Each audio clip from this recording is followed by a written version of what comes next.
Depois do resultado ruim do PIB, agora foi a vez da balança comercial trazer números pouco animadores. Apesar de agosto fechar com saldo positivo, o superávit foi o pior para o mês nos últimos 13 anos. O cenário preocupa, mas qual será a fórmula para fazer a economia reagir? A produção estagnada, com inflação alta e a retração do produto interno bruto estão entre os fatores que levam economistas a acreditar que o Brasil vai fechar o ano com um crescimento próximo a zero. E nenhum setor escapa.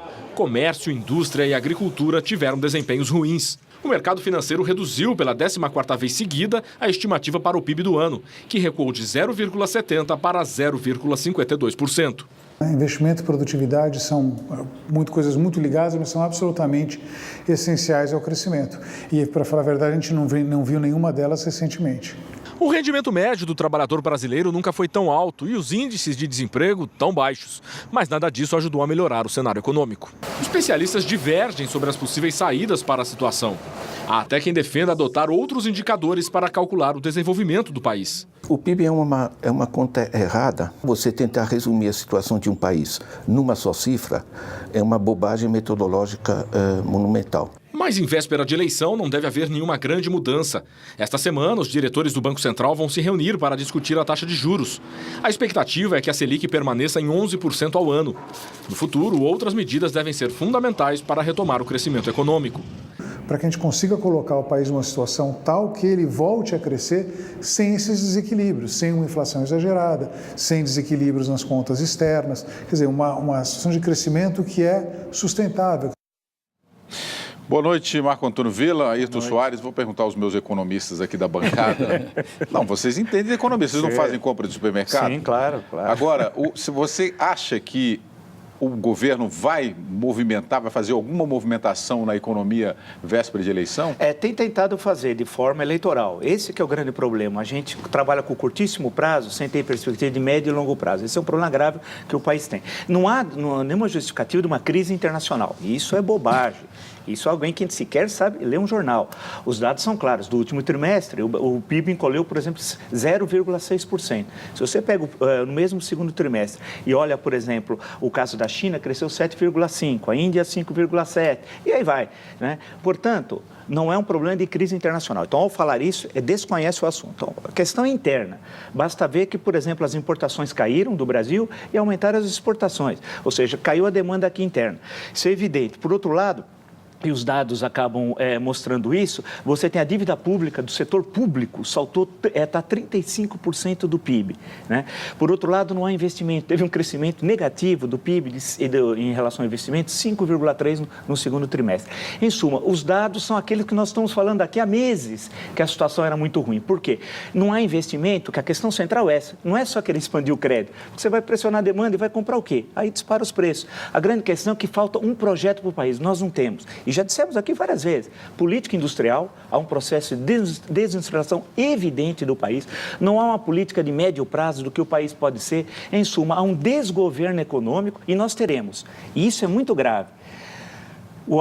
Estamos completando um governo que é o terceiro pior da história republicana brasileira, em termos de crescimento econômico. O terceiro pior, só perde Floriano Peixoto, presidente de 1891 a 1894, que viveu 2 guerras civis, revolta da Armada e a Revolução Federalista, e o governo Collor, que teve 90 recessão, menos 4,3, crescimento positivo de 1 em 91 e crescimento negativo em 92.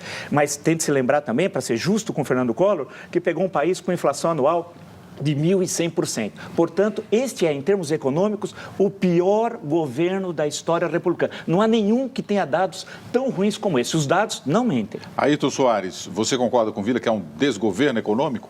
Não concordo. Acho que o governo... Eu cada vez que vejo o ministro Manteiga se comunicando ou falando, eu gostaria de dizer a ele, que é meu amigo, ô Manteiga, arruma um porta-voz, para ele explicar melhor essas coisas para a população. Dá explicações mais claras para isso. Tem alguns números que eu até fui ver. Nós estamos numa situação de baixa, crescimento baixo, PIB baixo. Mas isso não é inédito. O Collor, em 92, tinha menos 0,5. Quando o Itamar assumiu em 93, o PIB foi para 4,7. O Fernando Henrique, em 98, tinha 0. Brasil tem retração no primeiro e no quarto trimestre. Fernando Henrique tinha.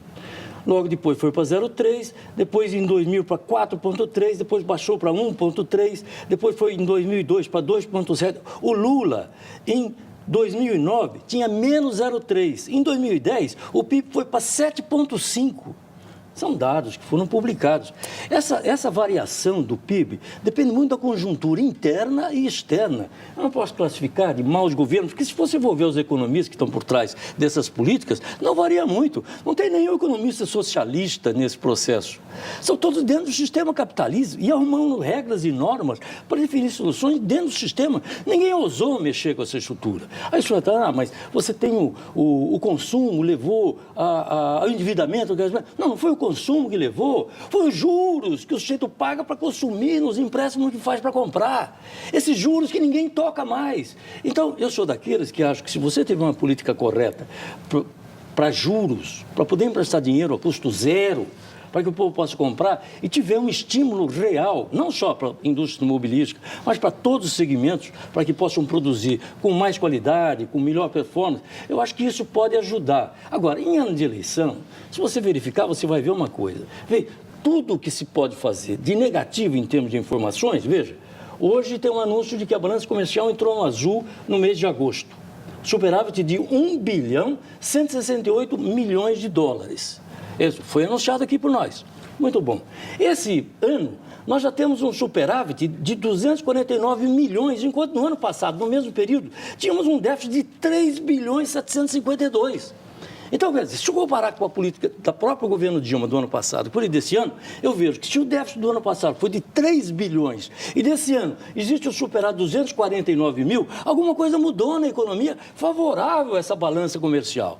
Então, isso não pode ser analisado assim, com um critério absolutamente político, dizer, olha, esse governo é responsável por isso, esse governo é responsável. Por que não? Quem faz a política são os economistas, quem faz a política é o mercado. E quem governa? O mercado define quem isso. Governa? O governo governa, mas... Há 12 anos estão fazendo isso? 12 anos? Mas eu dei exemplos. 12 anos? Quem é que governa? Eu fui além dos 12 anos. Eu fui lá no Collor.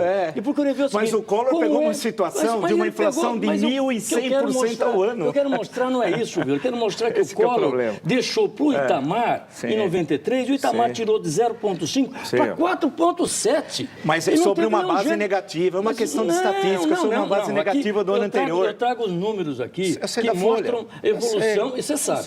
Então você sabe, então veja bem. Então você não pode discordar. Não. Aqui, quando o Fernando Henrique em 98 tinha 0,0, era retração.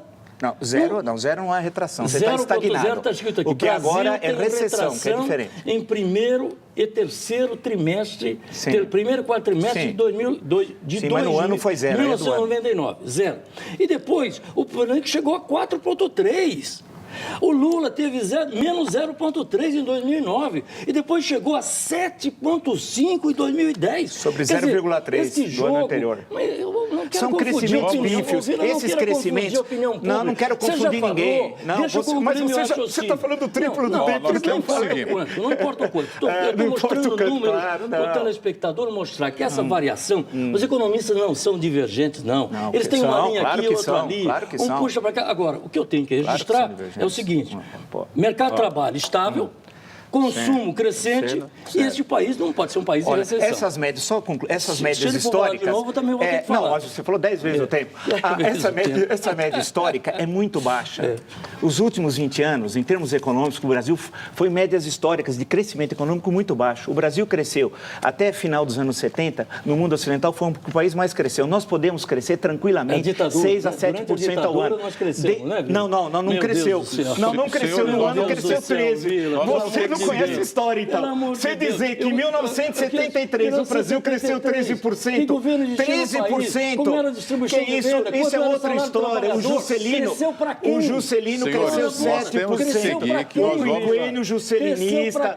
Você quer impedir de falar? O quinquênio juscelinista, o Brasil cresceu 6,5%. Eu estou falando de 1900 a final dos anos 70, de 1901. Você é historiador. Ou seja, durante cerca de 80 anos, o Brasil no mundo ocidental continental foi o que mais 1900 cresceu. até agora é Essas difícil, taxas são muito discutir. baixas. Vila e Ayrton, nós temos A que grande seguir, questão é que o Ayrton infelizmente. quer interromper e pedir que fale. Ele acha que com Vamos isso lá. o telespectador acaba não se informando. O telespectador sabe que esse é o pior governo, os dados são claros. Na história. Não está defendendo. Então vamos embora, gente. Nós temos que seguir, infelizmente. Não está. Infelizmente, nós temos que seguir. Vamos seguir.